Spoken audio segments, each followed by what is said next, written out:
Narito na po ang ikalawang kabanata ng ating tampok na kasaysayan sa linggong ito, pinamagatang Pinapaniwala niyo ako sa isang huwad na katotohanan. Dito pa rin sa ating natatanging dulang, may pangako ang bukas.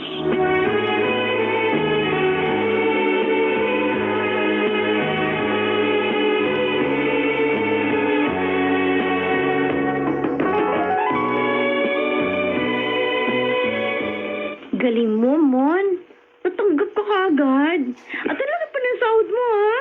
Siguro nakita nila na talagang matalino ka. Matalino ka rin naman ah. Mas matalino ka naman. Lagi nga ako nagpapaturo sa iyo, di ba? Kaya hindi na ako nagtataka na mataas ka agad ang designation mo sa company na in-applyan natin. Sana matuwa na si Inay sa akin. Ngayong may trabaho na ako. Sana nga, Raymond. Ay, Dahil mahaba na ang ipinagdusa mo sa nanay mo. Hindi ka naman niya dapat papanagutin sa kasalanan ng iyong ama. Mang Piping. Tama si Itay. Oh, eto nga pala. Ano yan? Magmerenda muna kayo. Wow! Bake Ma!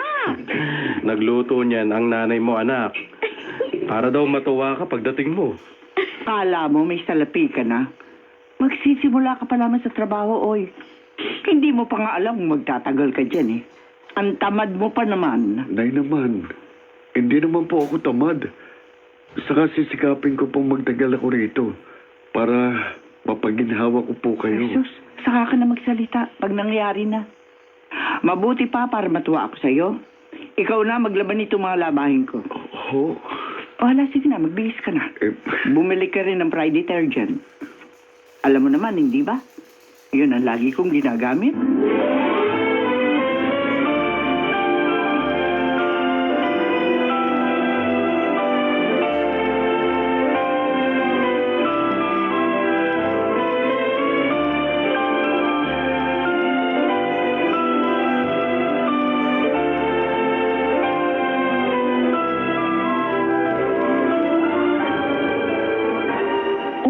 Nandito pa pala yung bagong tauhan ni Uncle.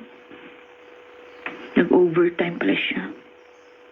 Lapitan ko nga. Excuse me. Yes? Ikaw si Raymond, di ba? Yung bagong tauhan ni Uncle Manolo? Oo. Pamangkin ka pala ng boss namin. Ay, oo. Pero tauhan din niya ako. Ako nga pala si Joyce. Joyce? Sipag mo, ha? Ayoko matambakan ng trabaho. Isa pa, gusto kong magtagal sa trabaho ko rito. Kaya naman pinagbubuti ko.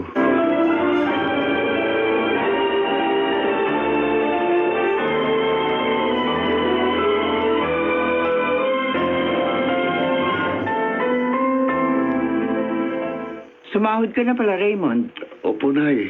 Buo ko pong ibinigay sa inyong sweldo ko. Kayo na lang pong magbigay sa akin ng pamasahe. Malaki pala ang sahod mo. Aba dapat, ha? Huwag ka magkulang sa trabaho mo sa kumpanyang yon para hindi ka alisin. Mahirap maghanap ng trabaho ngayon. Huwag kang babagal-bagal. Ginagawa ko po talaga yun. Pero hindi ko naman kailangan yung pera mo, eh. Dahil may pera ako. Pero, Nay, para sa inyo po talaga yan. Gamitin mo na lamang yan sa sarili mo para hindi ka na umasa sa akin.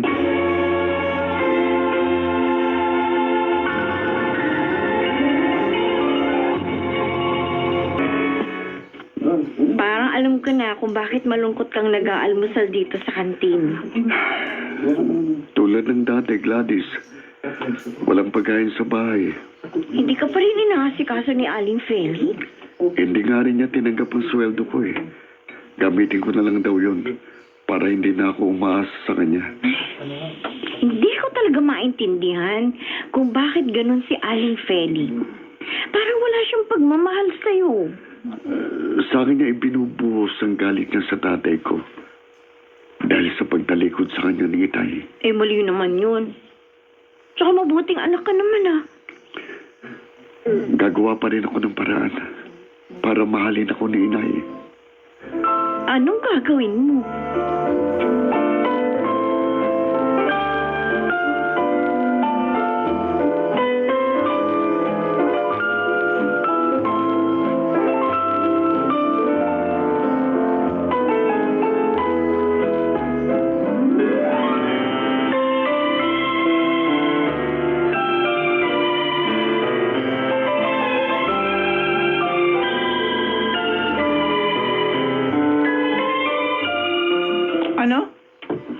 Handa mo ngayong birthday ko ang mga pagkain dito sa mesa? Opo, Nay.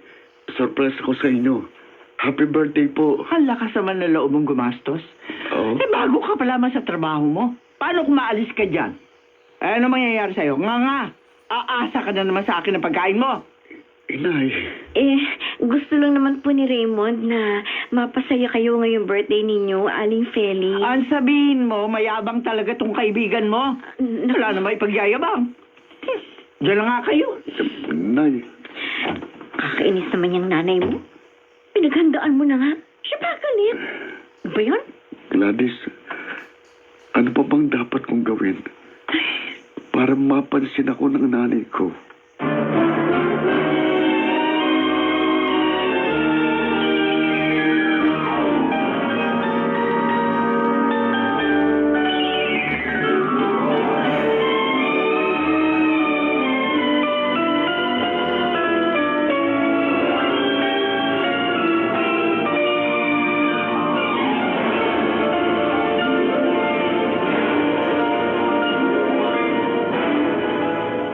Raymond, Ah, ikaw pala, Joyce.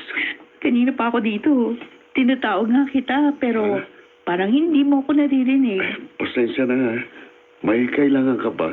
Wala. Kasi napansin ko lang, malungkot ka. Ha? Eh, break time naman natin, kaya nilapitan kita. Bakit ka malungkot? Anong problema mo? Dito ba sa trabaho? Hindi. Wala akong problema sa trabaho ko dito. Mababait kayong lahat. Maging ang uncle mo. Ah, alam ko na. Nag-away kayo ng girlfriend mo, no? Ha? Yung lagi mo kasama, si Gladys? Ah, hindi ko siya girlfriend. Oh. Kababata ko siya. I see. O kung ganun, bakit ang lungkot mo? Ah, Joyce, Hmm, may parents ka pa ba? meron. Nasa Maynila sila. Ang totoo, may share si Daddy sa company na to. Pero gusto niya na mas matuto ako, kaya pinasama niya ako dito sa Davao kay Uncle. Yaman niyo pala. No, hindi naman. Talaga lang nagsikap ang parents ko. Buti hindi mo sila namimiss. Miss ko na nga sila eh. Lalo na si Mommy. Kasi na-stroke siya. Inalagaan siya ni Daddy. Ayun. Hanggang ngayon naalagaan pa rin siya. Bakit mo naman naitanong yung tungkol sa parents ko? Eh, kasi ako, hindi ko na nakakilala ang tunay kong ama. Bakit namatay siya ng maaga? Anong dahilan? Sorry ah. Masyado ko matanong sa iyo. Okay lang. Ikakwento ko sa iyo. Baka sakaling gumaan ang loob ko.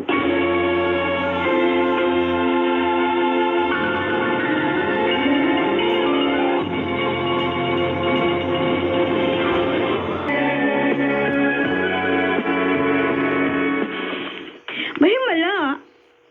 Mag-isa ka na ngayon sa room nyo. Wala yung babaeng kasama mo dito? Si Joyce yun. Pamangkin ni Sir Manolo na boss natin. Mayaman pala. Oo. May share nga rin ditong dati niya eh.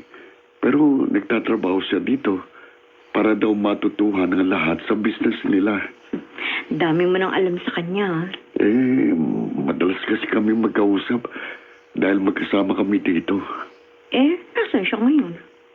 Nag-leave. Dadalawin sa Maynila ang parents niya. Mabait siya, Gladys.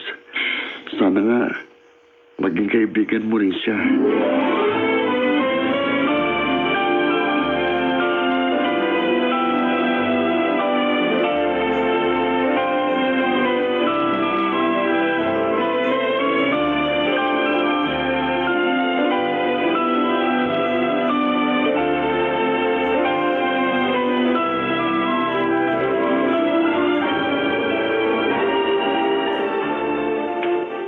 Naka-leave ka pala, kaya ka narito. Oh yes, Daddy. Pero 2 araw lang.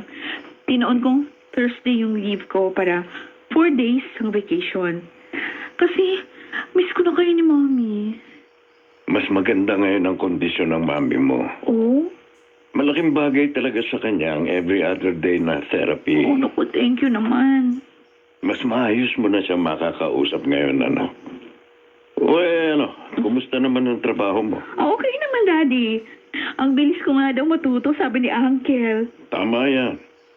Dahil matanda na kami ng uncle mo.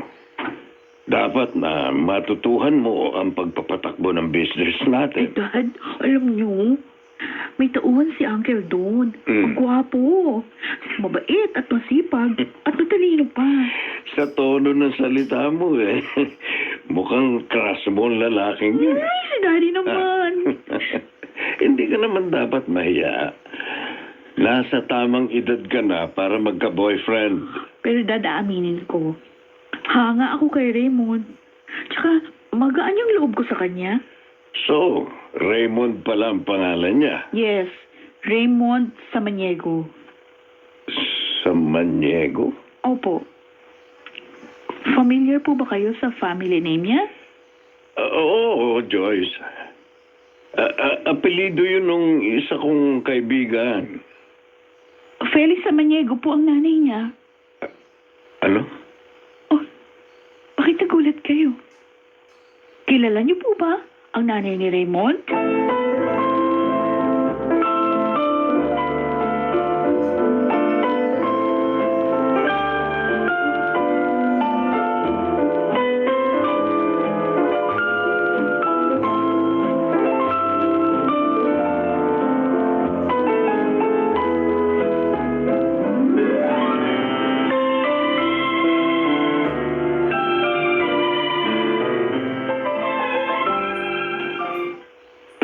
Tulog na si Raquel. Pero ako, hindi pa rin dalawin ng antok. Parang paulit-ulit kong naririnig ang pangalan ng binatang sinabi ni Joyce. Raymond Samaniego. At ang kanyang ina, Feli Samaniego. Yun nga kaya si Feli na kilala ko. Hindi naman siguro. Maaring kapangalan at kaapelyido lang. Marami namang ganun. Bakit ba parang interesado ako sa binatang yon? Parang gusto kong malaman ang lahat ng tungkol sa kanya. Siguro dahil nararamdaman kong gusto ni Joyce ang binatang yon. Mabuti pa, hihingi ako sa office ng kopya ng records ng binatang yon.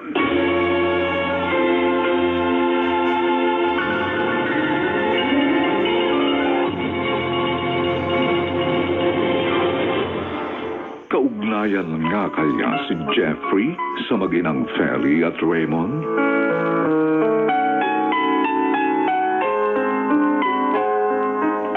Mga nagsiganap, Susan Ron